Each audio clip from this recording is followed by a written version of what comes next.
Hello, so this question is minimum factorization. So given an integer num, you want to return the smallest positive integer, x with multiplication of each digit equal to num. So let's see. So 48, you can go to 2 times 24, 6 times 8, 12 times 4, right? 8 times 6, and then what else? Anyway, 1 times 48, something like this. But it has to be the smallest one. The smallest one should be 6 times 8, right? So when you got this number, what you need to do is you want to, join in 68, right? So this is a idea, and the problem is how do we get the smallest one? So technically, that you just need to go through the, 9, 1 to 9, and then okay. Since prime number is different. Prime number you can only divisible by u and 1. So prime number is different, but if any other number that you are possibly, can be divided by 1 to 9, right? So what you need to do is you want to traverse from 9 and all the way to 1. And once you get this number, so for example, you're going to traverse 8. Your index will hit the 8 because 8 is equal to what? 48. 48 multiplied by 8. This is equal to 0, right? So you're going to put your base 8, and then once you got this, you're going to divide, update your num equal to what? 6.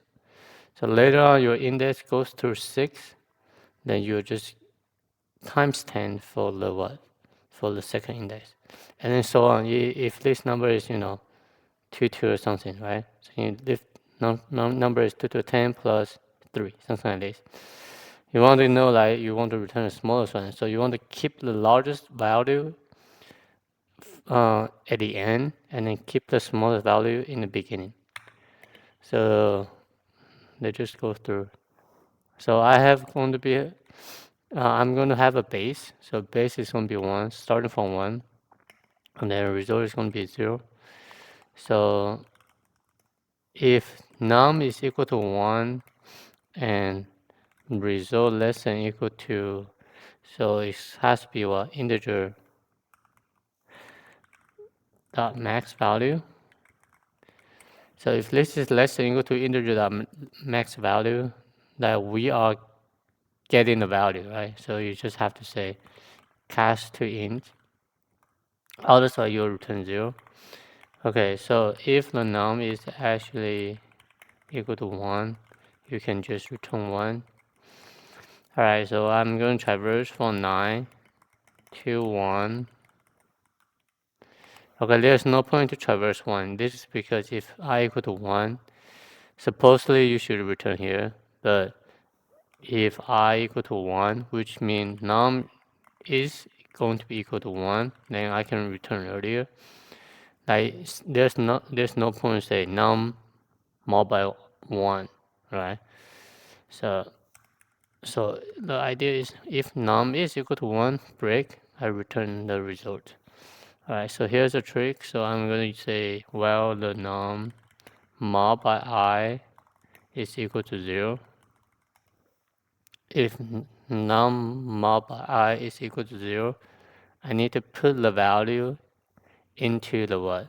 Into the result based on the current I, right? But before that, I need to update my num. You divide by I, and also result equal to the base is 1, starting from the beginning, times the I plus the result. So this is actually meant I'm going to multiply by, first of all, multiply by I, and then plus whatever I have later, plus whatever I have in the previous value. So I'm always increment by the base with the I. So smallest will always go first, right? Think about like I is decreasing, and your base times I is always what in the first value, right? In the first beginning of the value in the numbers, and then definitely your base needs to keep multiplied by 10. So this is how you get in, your base from the ones to tens, and then tens to hundreds, and then so on. So this is solution. Cool. So for time and space is constant. Time, this is all of 10. This is log I, and that's it. All right, so the worst case is going to be log I, and yeah, see you later, bye.